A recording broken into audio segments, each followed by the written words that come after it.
What was the main reason you created this company that teaches ancient ideas in a secular, universal way? I think for me, the key is I really enjoy what I do. So, and I have long ago decided not to do anything I don't want to do.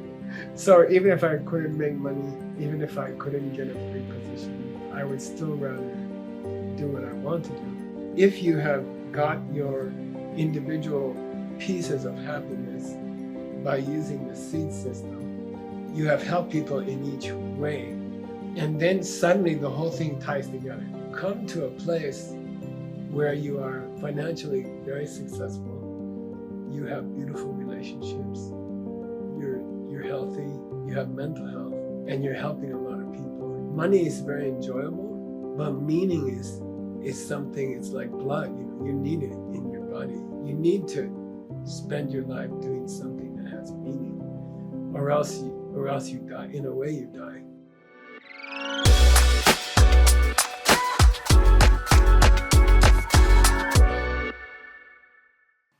Awesome. So welcome back, Geshe Michael. Thank you. Good to see you again. Thank you for coming back to these coffee conversations. I don't know how we'll call it. Coffee sounds good.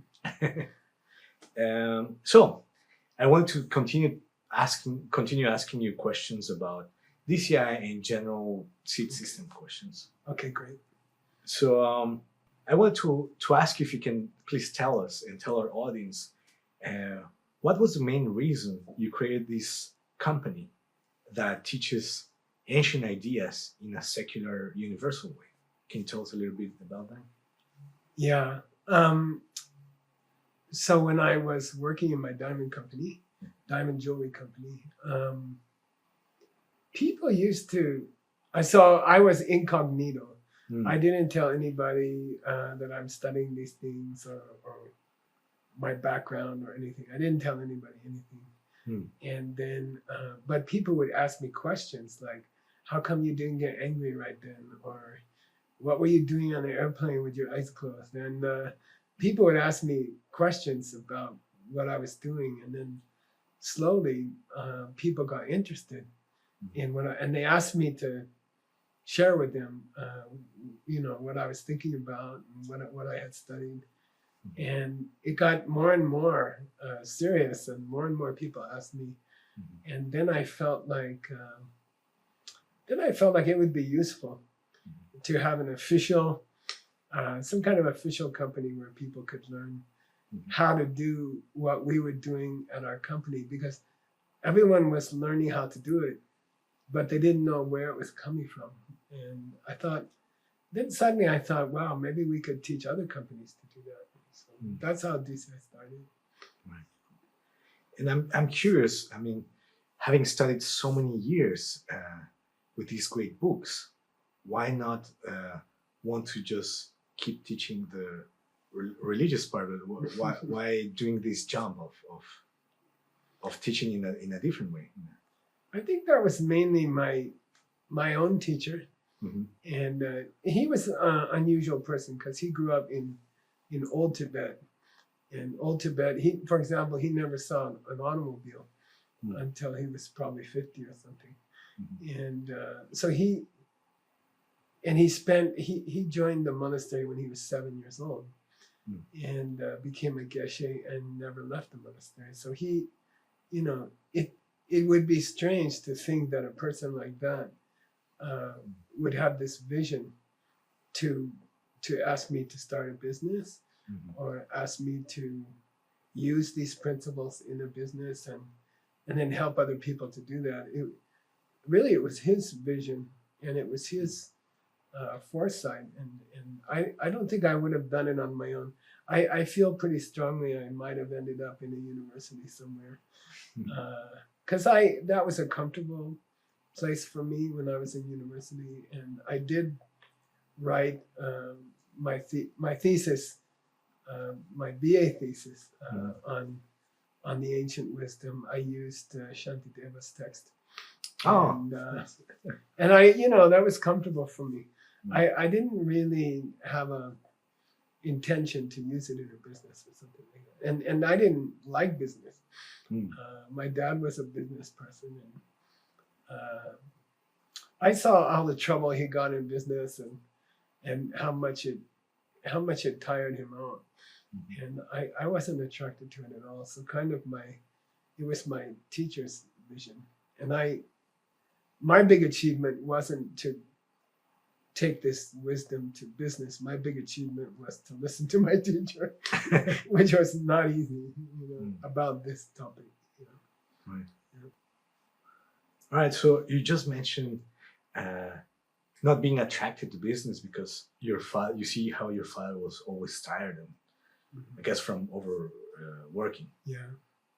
Actually, I wanted to ask you because I think you're the person that I've seen that works the most, really using your time to work and to help people. Yet you're always, at least to me, you always seem happy, relaxed. What advice do you have for people that want to gain this ability or this way of working? I think for me, the key is I really enjoy what I do. So, and I have long ago decided not to do anything I don't want to do. So even if I couldn't make money, even if I couldn't get a big position, I would still rather do what I want to do. And so I never do things. In the end, I never do things that I don't want to do. And I know I whine a lot about things I have to do. And my friends all know that I'm often complaining that I have to do things that I don't want to do or too much to do. But I actually never have done in my whole life. I've never done anything I didn't really want to do, or especially I've never done anything that I thought was wrong to do.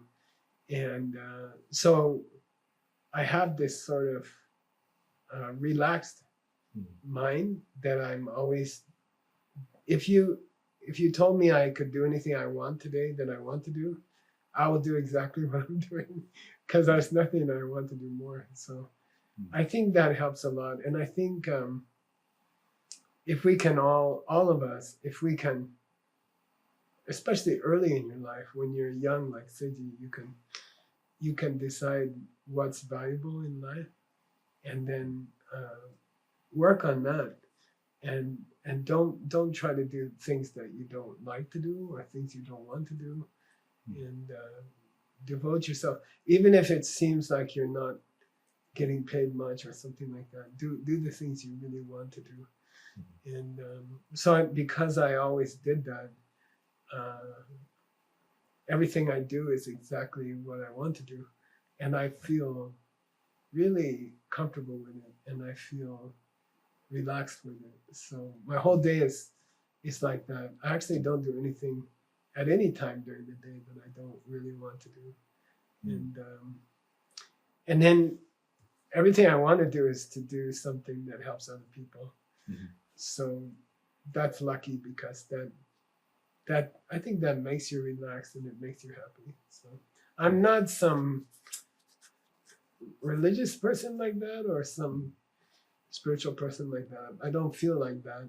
I don't feel like I'm the kind of person who goes to the jungle in Africa and takes care of sick people or something like that. I'm not that kind of person, but I am trying to do good things that help people all day. And then I think because of that, I feel happy and relaxed, and I feel excited by what I have to do. Every morning I wake up excited, and it's really nice. Yeah.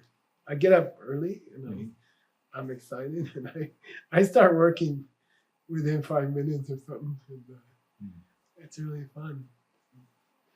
Actually, I want to ask you more about that. How does a normal Geshe Michael day goes? Can you please tell us? I know that each day must be different, but I know that you have certain routines that you do until certain times. Can you Please let us know how do you spend your day? Um, so recently, in the last 2 or 3 months, Mhm. I've been doing this thing called Goodnight Book Club, Mhm. and that's a long story. Should I tell the whole story or not? Okay. During the COVID, so personally, I've never watched television Mhm. except when I was a little kid. In my family, we used to watch television, and then when I went to college, and ever since then, I never watched TV, and I never owned a TV. And then during COVID, I was at home a lot, and I used to travel 180 days a year, something like that. Mhm. Many countries, very busy. And then I was at home, and I started to watch videos, and I started to watch football games and things like that at home, and it got worse and worse, And then sometimes I wake up in the middle of the night and watch a war movie or some bad movie, and then finally I just thought I heard a story. I had a friend who has a small retreat center. Mhm. Only 2 or 3 people come at a time, and every evening he takes away their cell phone, Mhm. and he takes away their computer, and he told me that years ago, and I kind of kept thinking about it, and then I thought, this is kind of out of control. I'm kind of out of control, I cannot stop. So I decided at 10 o'clock every night, I would give my computer and my cell phone to my assistant, and he would actually take it to his house. And then I don't have the option to get up and watch bad things. And then I set my clock for 8 hours, and I've never really slept for 8 hours like that. I mean, maybe 6 hours, 7 hours, but just to set the time with my assistant, I said, come back at 6. So that's 10 to 6, that's 8 hours. And I'm stuck. All I can do is read paper books, and the paper books I have in my house they're all ancient wisdom books, which I translated. So when I go to bed, I will read some ancient book on paper, and then I'll go to sleep, do some short coffee meditation, and then I started to go to bed at the same time every night, and I started to wake up at the same time every morning, and it became a habit within a week or something, and it was wonderful. And I got a full 7 or 8 hours of sleep, and my mind wasn't distracted by stupid things online. And when I woke up, I was totally fresh, and I could go right into a meditation, or I could go right into working. My assistant will bring my computer back at 6 o'clock. I don't know how he feels about getting up every day at that time, but probably okay. And then so I might do some meditation and then sleep, and work for about on a good day like this morning, I worked for about 6 hours straight on the ancient translating Sage's book, which is a 1,000-year-old wonderful book of poetry. And then about noon, I will eat my first food. So I try to just drink juice or have some coffee in the morning, and then I try not to eat because when I eat, I get sleepy. So then I'll eat something around noon or 1 o'clock, and then that'll make me sleepy, and I take a nap for 1 hour, which is an old custom in China and Mexico, siesta, Latin America. And I love it. I think it's a great custom. And then when I wake up, I'll do my business for the day. And we have many organizations, and I have to write a lot of emails. I have to do fundraising. I have to do a lot of personnel things. I have to do a lot of accounting things, tax things. I have to do all this normal work. You know, I answer a lot of people when they have an emergency or something. They'll send me an email. So you know, someone's mom fell down yesterday. Scott, the clavier player, the harpsichord player, and his mom fell down yesterday, and he, you know, I had to help with all that, and I do that kind of thing until maybe afternoon, and then in the afternoon I usually start filming for DCI or SCIM or YSI or ALL or all these different organizations, and I try to limit that to maybe 3 hours a day, because I feel like if I do more than that, I'll be tired and I won't be fresh. So I do maybe 3 hours of that. That's the time zone from most of our clients. It's convenient. And then in the evening, my wife likes me to come home and have dinner with her, and that's the time that we spend together. And then I might watch something on Netflix, something nice. So we watch things that are sweet and meaningful, and we watch it together. She won't watch violence. She won't watch any other kinds of things, dirty things. She won't watch them. She'll actually, if we're in a movie theater, she'll get up and leave. You know, so I left many movies just following her, and so then we go to bed early. We go to bed.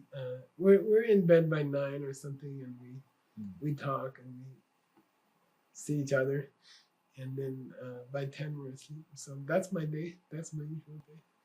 Oh, nice. Is that a routine that you just happen to fall upon, or is that something that you recommend for most people? I think everybody has different rhythms.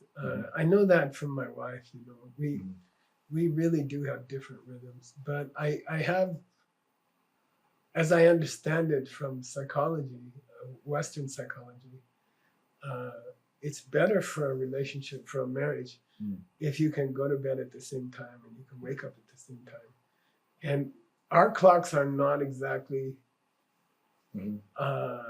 they're not like that. You know, I can work until, if I want to, I can work till 10 or 11.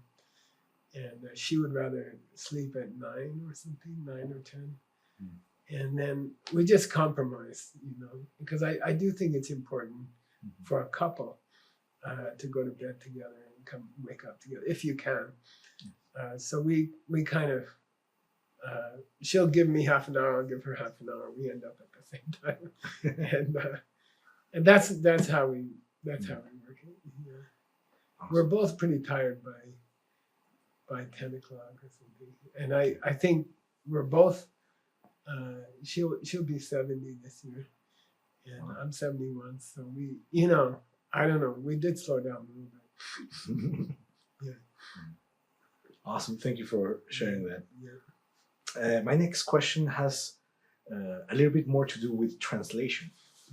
So one of the, in my opinion, one of the greatest skills that you have is taking these ideas from these ancient texts and make them available for the 21st century modern women and men of our society. And I've tried to learn from you because I have the great luck of being involved as a translator and in DCI to see how that material gets transformed. And on hindsight, I can see how brilliant that those jumps are. But if I were tasked to do that, I wouldn't know how to do it. Because sometimes the jumps, for example, advanced level 2, you went from a logic text to taking this dream image in your life and putting it in reality.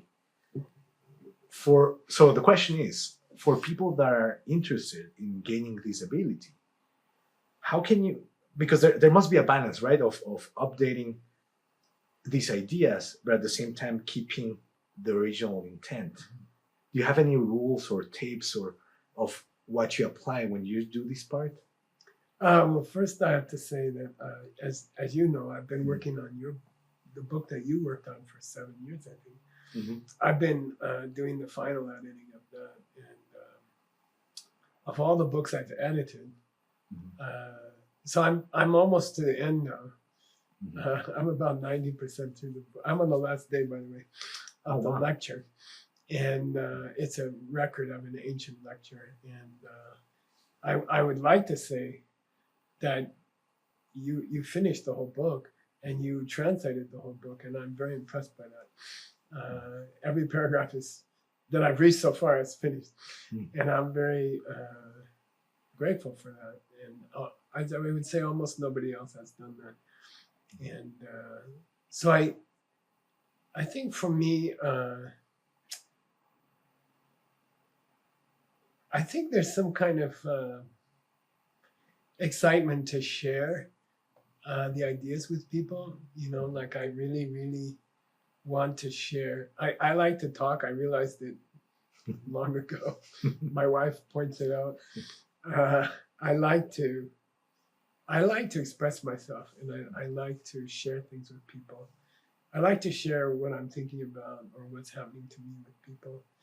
And so long ago, I would read some of these books 50 years ago, and then I would try to share them with someone, and they weren't interested, or it didn't seem, it wasn't accessible to them. And then I tried using more, so how do you say it? Language which was more accessible to people.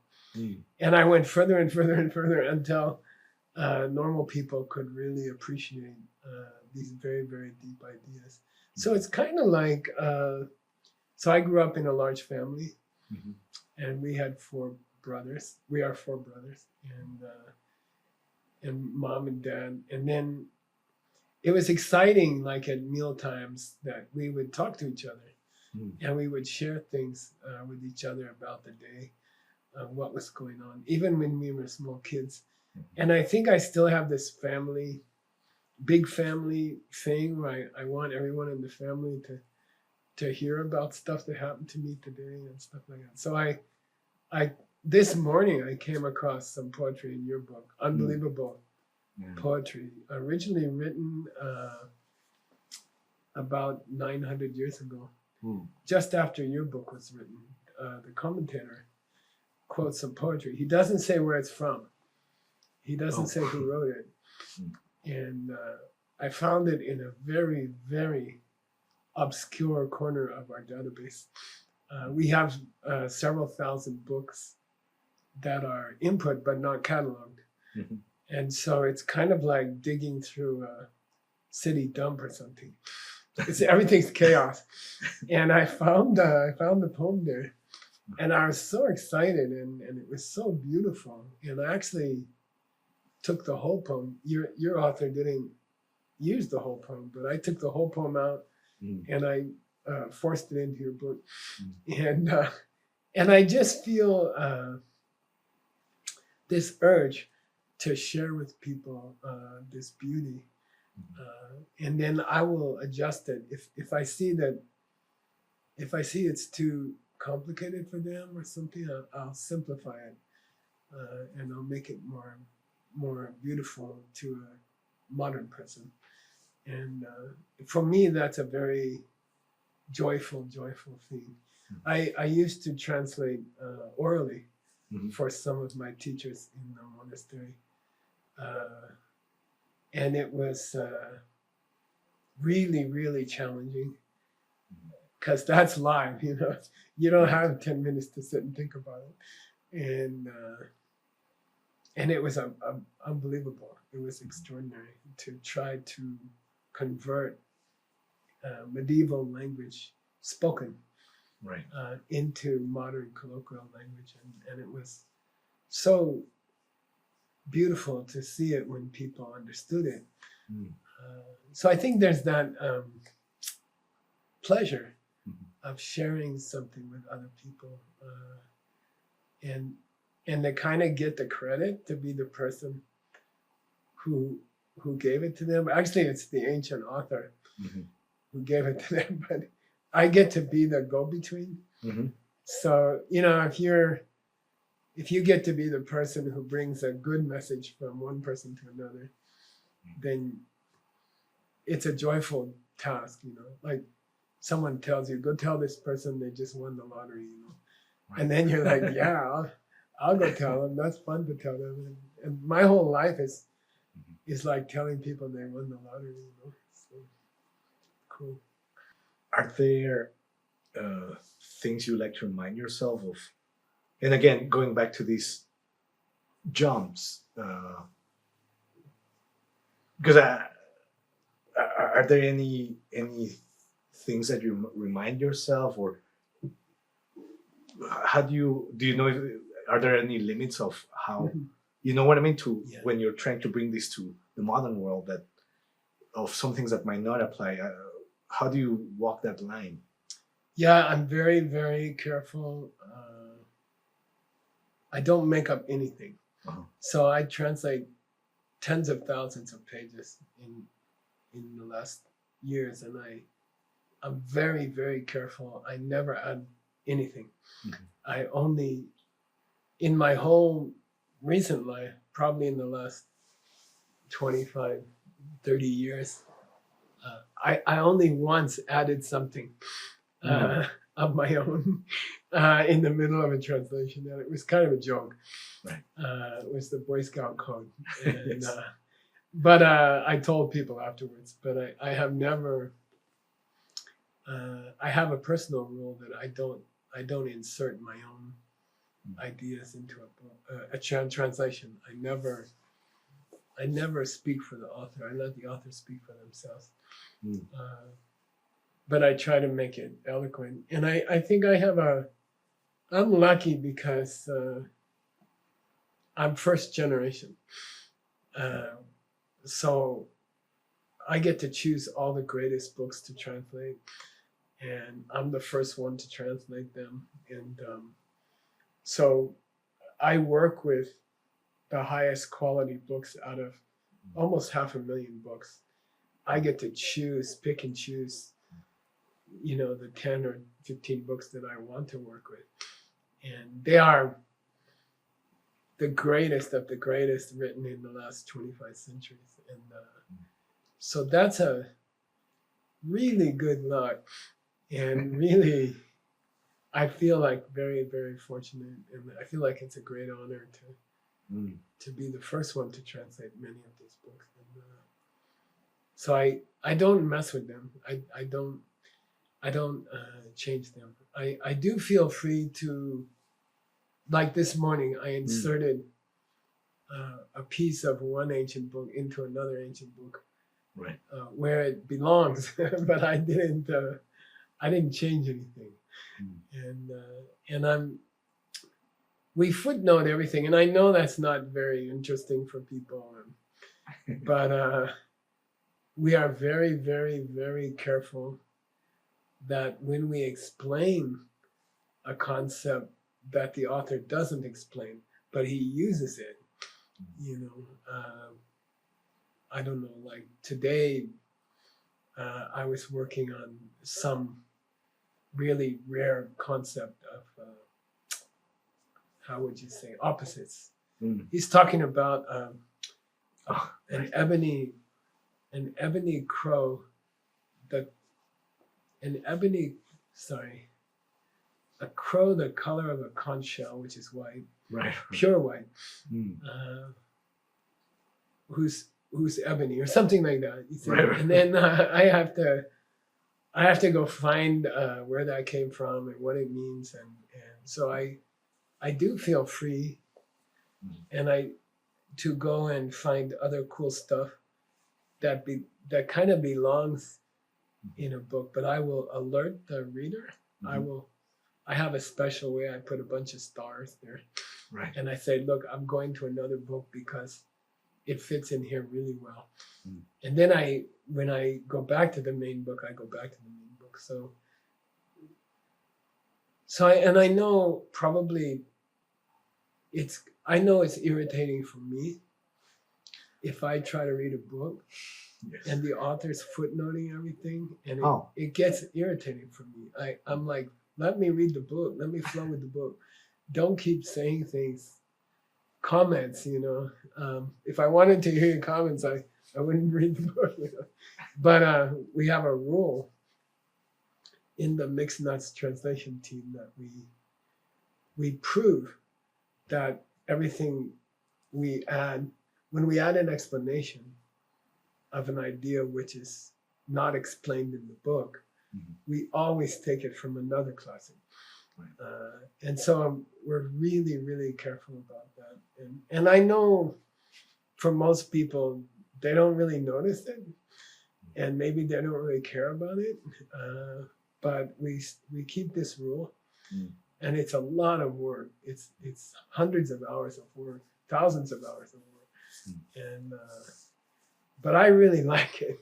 I mean, you use a great book to explain a great book, and you don't explain it yourself. Right. And so that's just part of our style. Now I wanted to switch back to DCI. So one of the premises of DCI is that we want to help people reach the 5 goals. And part of me sometimes worries in myself, honestly, to get deviated. I mean, because these principles of the 4 steps, for example, can be used for very selfish, or not even selfish, but for things that will not contribute in the end. How would you advise people to use the seed system to get what they want, but also not deviate, not to waste their time and keep the goal, their goal, whatever that is, always in mind? I understand the question. It's a good question. To me, it's as I get older, it's an ecology. It's one closed system. Each part of the system helps other parts of the system. So what I mean is, taken by themselves, the goal of earning a lot of money, or the goal of, having a beautiful marriage or a relationship, and the goal of having good physical energy, and the goal of having mental peace, in a way,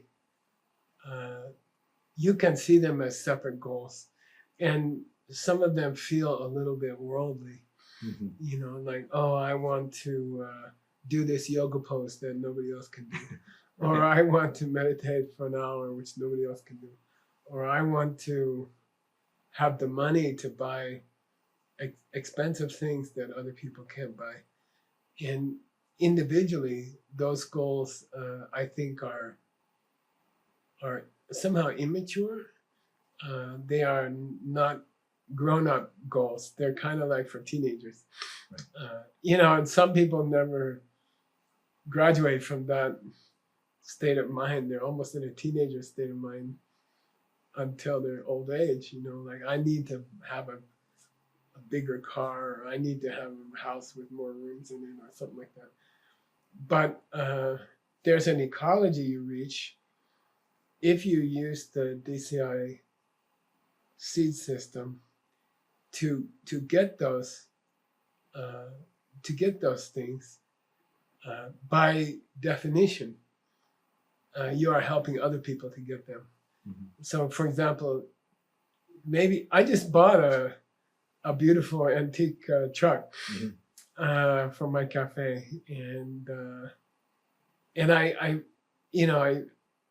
I bought it with money that I earned by using the seed system, and that money, I got that money by helping other people to get their money, and so if you come to a place in your life where you do have all these things. You have financial prosperity. Yesterday, someone called me. Can you take care of a new refugee? There's a refugee from Europe. They need help, and then someone else called me and said someone had just lost their legs, and they're kind of hinting, can I pay for the operations, and can I pay for the replacement legs, and like that, and so if you have got your individual pieces of happiness by using the seed system, then you have helped people in each field, money, health, you have helped people in each way. And then suddenly the whole thing ties together. Then suddenly the whole thing becomes an ecology. And making money this way becomes a way that supports your physical health, and that supports your mental health, and that supports your emotional relationships. And then suddenly all the separate achievements of the 5 goals of DCI start feeding each other. In the ancient languages, they call it a ball of brown sugar. And it means wherever you buy it. Oh. If you've ever been to India, they sell these big pieces of brown sugar like this. And you take off pieces to make a cup of tea or something. And so it's called gur. And you bite it here or you bite it here, and it's delicious. So I think a person who's trying to get the 5 goals through DCI, when they start with the first one or the second one, they feel like separate goals, and they feel like worldly goals. And then as you work more on the whole ball of sugar, and the finances begin to support the refugee work, and that supports your mental health, and that's good for your yoga. And then suddenly they all become a very healthy, unselfish, unmaterial way of life. So you may start out in DCI trying to reach some material goals, physical goals, but my experience is as you start to succeed, then it grows and it becomes much more spiritual, and I don't mean religious. I just mean it supports the health of your inner self. And so I think the deeper you go and the more progress you make in the 5 goals, the more inner health you have. And you come to a place where you are financially very successful, you have beautiful relationships, you're healthy, you have mental health, and you're helping a lot of people. And then that ecology, or that big ball of sugar, brown sugar, it's extremely pleasant place to be. And I guess material success is a part of it, but if that's all that you want, if you're focused on that, I think you're going to be disappointed sooner or later. We do get old, we do lose the objects we buy during our life, inevitably. So I think then you'll be disappointed. And I think a person who tries especially to reach the 5th goal of DCI, which is serving other people, then I think even the material wealth has meaning far into their advanced age of 71 or like that, because then you have the capacity to help a lot of people, and that's very satisfying. So I support money, and I support making it and then I support the wonderful feeling you get when you use it to help people. And my wife and I are. We even have several people trying to keep track of how much money we give away, just to make sure we don't go bankrupt. I mean, it's moving so fast. The money moves through our hands so fast, and so it's a wonderful life. I think, I think you mature as you use the seed system longer and longer. You get more wise in what to do with the success, and then the success becomes more meaningful. Is there a way that you would recommend to speed up, or you think it's better to just go through the motions? I mean, do you know what I mean? Yeah, I think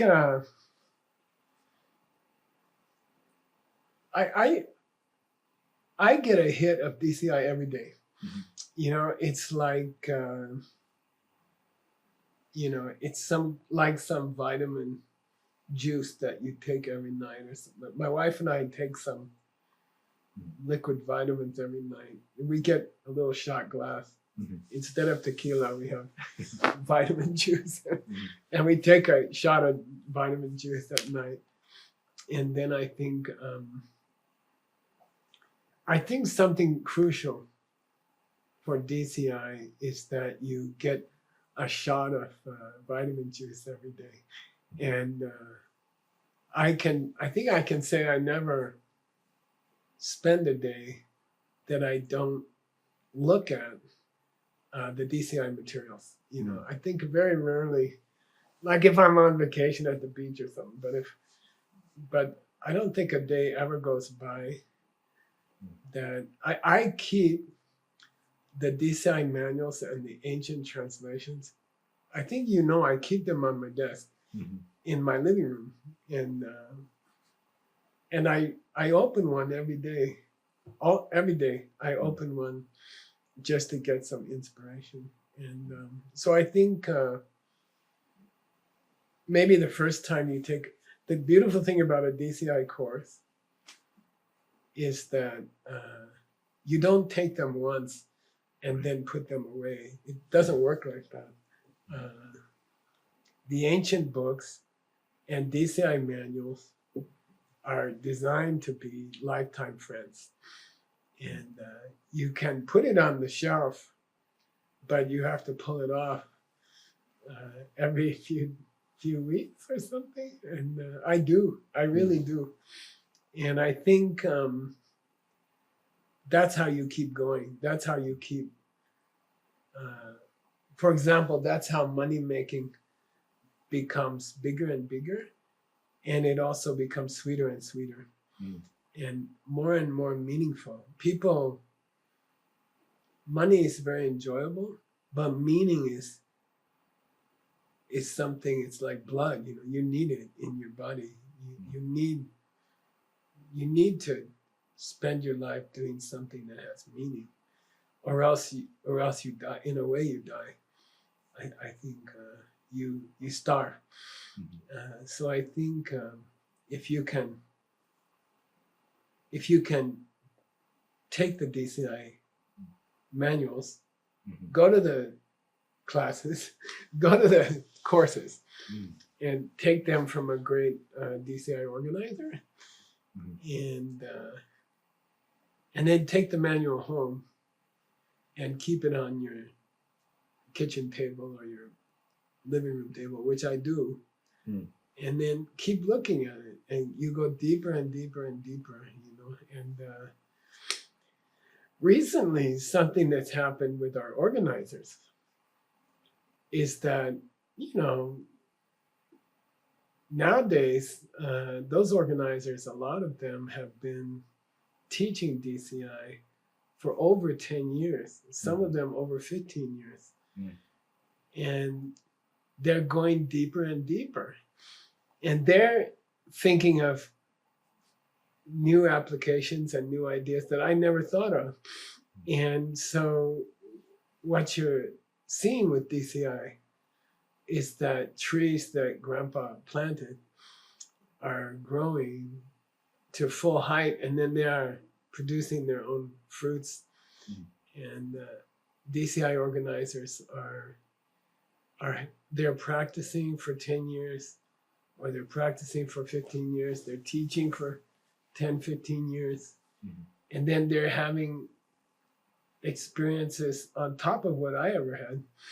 And it's beautiful. It's really exciting. So I think nowadays, just from the roundtable discussions I do with the organizers, it's very exciting that each organizer has their own style, and they have their own extra insights, and they have their own personal experiences.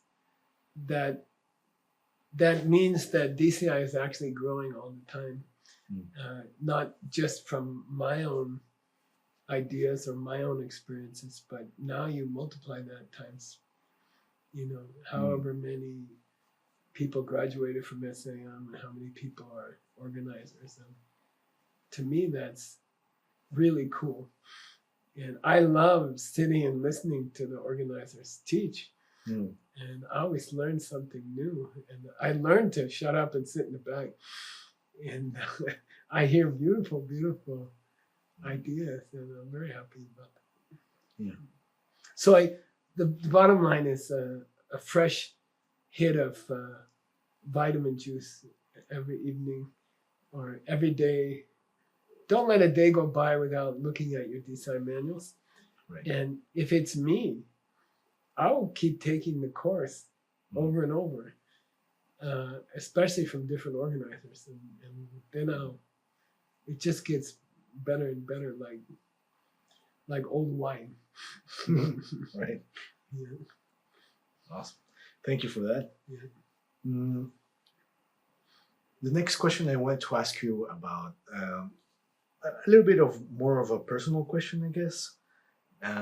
In our previous session, you mentioned how you're always planning. Well, I don't know. From my point of view, you plan way ahead of the future, meaning 400 or 500 years from now.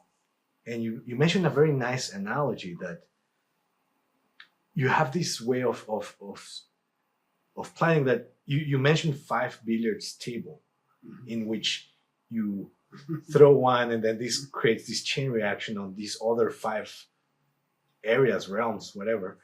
And it's from my point of view, it's also one of the things that I love the most about you. How can how can someone like me or someone watching this video, what specific things can we start doing now that we start building this ability? I think the foundation of this ability is meditation. And if you meditate well, if you, by the way, we translated a book, it's called Emptiness Meditations. And then in the book, we added an equal amount, like an extra couple 100 pages of ancient meditation instructions. So you get the content and you get the method or the tools to use the content and something like that. So I think the foundation of this kind of future sight is meditation. And it doesn't have to be Olympic quality meditation. Okay, if you just start at your own speed and you start with your own level. I like to tell people to start with 10 minutes a day, add a minute every week. And if you just start, then one of the side effects of meditation is a future sense, or you start to get the ability to see the repercussions of things into the future. And you can work out those, and AI can work out those repercussions statistically. You know, the odds are 23% that if I do this, this is going to happen. But a meditator is an AI with a vision of the future, which is really sexy. So you understand the possible permutations. That's an AI function of our mind. But meditation takes the AI further, where you have some degree of either direct perception or a kind of indefinable feeling about the future. So you get instincts about the future.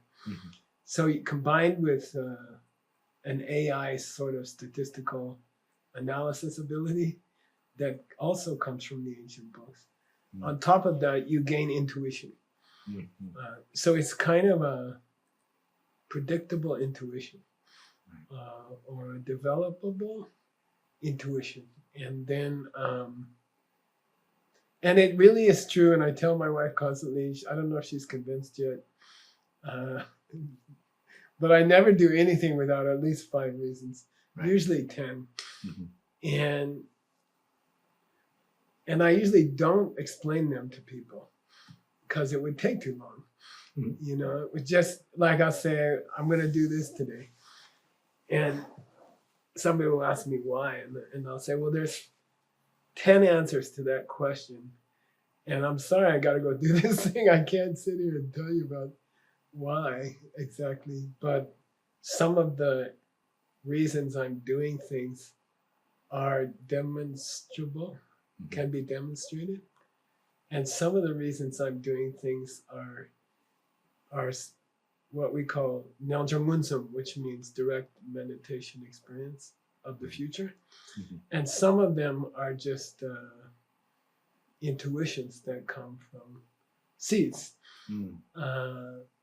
But the whole, how do you say, the repercussions of actions I take are purposely designed hundreds of years ahead. And it makes it frustrating to try to explain to somebody. So I learned a long time ago that I don't try to sit down and explain all my reasons to somebody. And that doesn't preclude stupid ideas. I still have stupid ideas. Not all my decisions are, 500 years ahead. Just sometimes they're not good decisions. I do make bad decisions. I do make mistakes, but most of my decisions in business or my personal life are the result of some kind of direct perception of the future. And then they work out okay. I'd like to take an opportunity. Since you mentioned AI, this is something that I'm particularly very interested in. I know a lot of people in our audience are too. There's this talk about, there's a lot of people, very smart people, like Elon Musk, for example, that are warning about the dangers of AI because they say at some point they stop needing, I mean, at the beginning, right now, it's humans creating all these AIs. But one of the things that some people are afraid is at some point they'll just start learning at a pace that no one can imagine. And I know that the ancient books also talk about the human mind evolving past limits. Do you see that is a similar kind of evolution?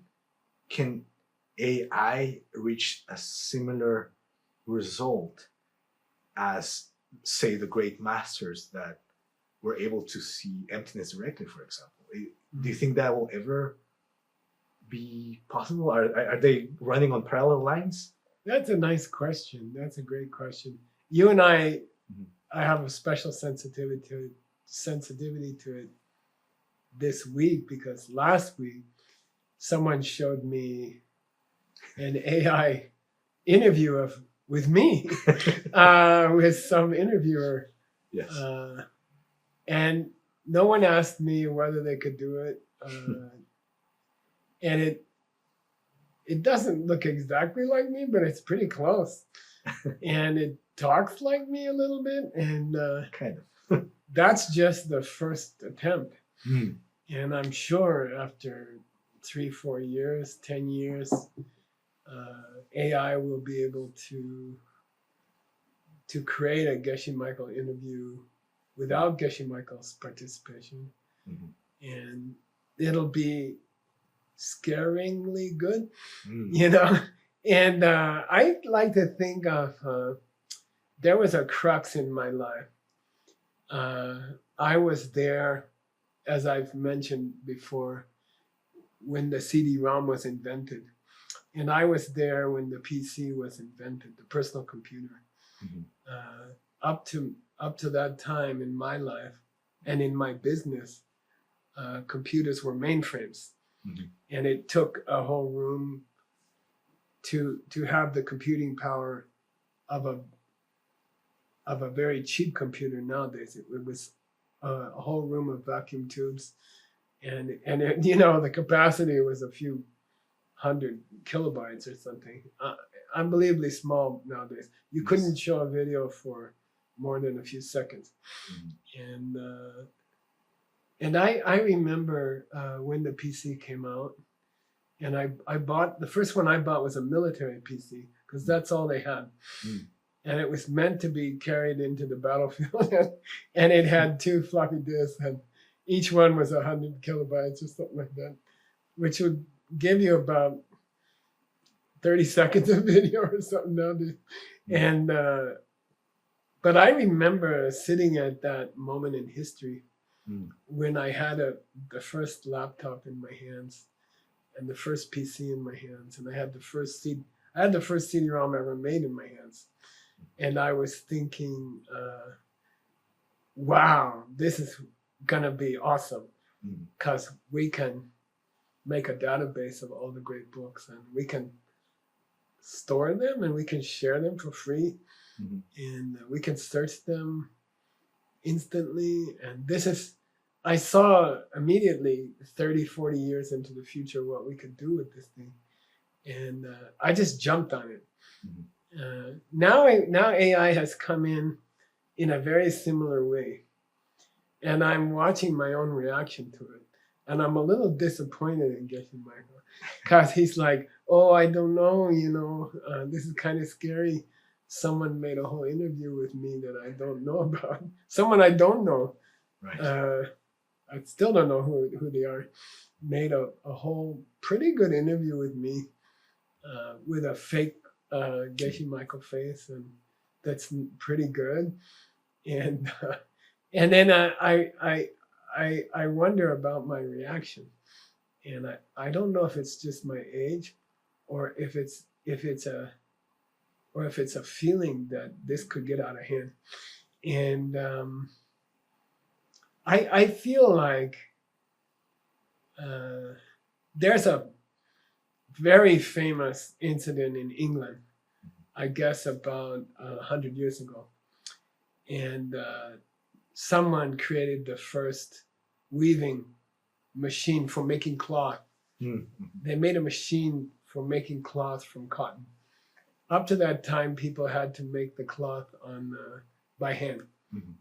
And then someone made a machine, and the cloth workers revolted. Mhm. And there was a tradition that the main one was named Ludd. His last name was Ludd. Mhm. And then he led a group of workers who destroyed the first machines that could weave cloth, Mm. because they believed that they would be put out of work. Mhm. And that reaction is called now, it's named after him. It's called Luddite, and it's an English word, and it means a person who resists Mm. progress, and in the end, I think it's inevitable Mhm. that this AI will be developed further and further. I don't think there's any used to destroy the weaving machine. Mm. You know, and I don't think it's healthy to be scared of it too much. I think we should jump on it. Mm. And I just read an article this morning in The Economist, and they're talking about work that's going on all over the world, especially in the third world, of trying to not get left behind like the third world got left behind during the Industrial Revolution. During the Industrial Revolution, when machinery was first used to make cars or cloth or whatever, then they say the Southern Hemisphere, basically Southern Asia, Southern Americas, got a little bit left behind. They didn't jump on it, and they got a little bit left behind, and they almost never caught up. And now a lot of the leaders in those countries are saying, let's use AI right away. Let's learn it right away, and let's use it for good stuff. And I think that's a great attitude. And I think,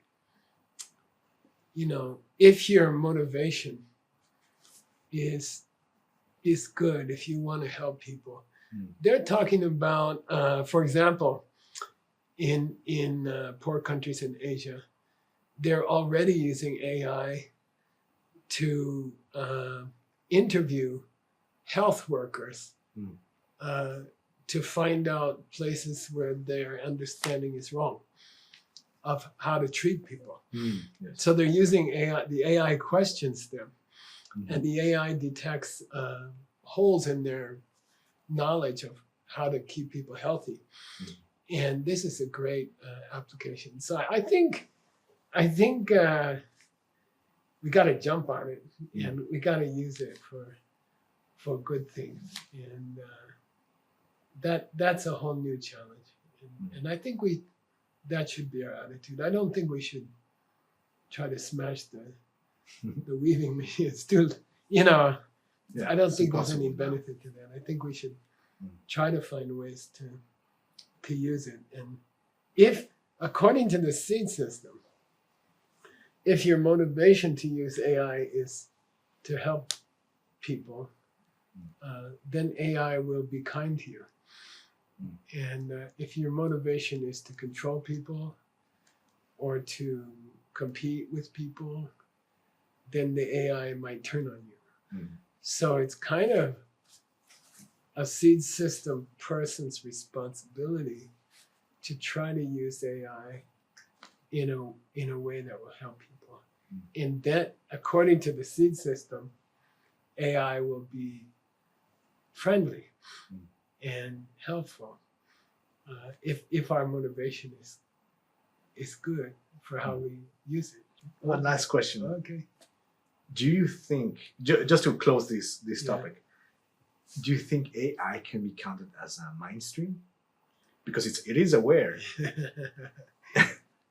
I'm stuck on that question. I'm stuck in the old school of the ancient books, which says that you cannot destroy a mind stream and you cannot create a mind stream. According to the ancient books, all mind streams have existed for beginningless time, and all mind streams in existence now will continue to endless time. And according to the ancient books, you cannot create a new mind stream. I think what you see, again, there's a distinction made in some ancient books between being able to, what do you call that? There's a difference between being able to project the future. How do you call that? Extrapolate. Extrapolate. There's a kind of wisdom which can extrapolate into the future based on current odds, based on mathematical probability.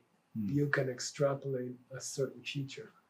And there's a mathematical probability that you'll be correct or not correct. Okay. So that's one kind of knowledge. You could say almost analog, something like that. And then you, on the other hand, you've got meditation, creativity, true creativity, which is kind of the digital version of the analog version, meaning it could become organic, you know. And I given the premise of AI, which is basically analog, I don't think AI could become a human mind stream. I don't think so. In fact, I feel sure it would not be. It could look like one to a certain point, and then it would, because it's based on probabilities, at some point the probability of error is multiplied.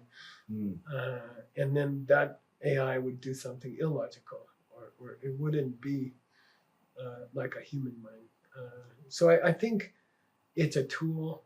I think we can use it. I think it can enhance our minds.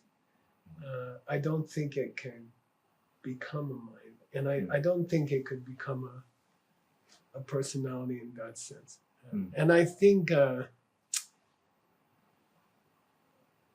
I don't want to sound Luddite, but I think there's a inherent limitation of how far it could go. You can teach it emotions, but I don't think that's the same as feeling emotions. You can teach it to be emotionally predictable, but I think that's different from being emotional. Right. All right. Thank you very much. All right.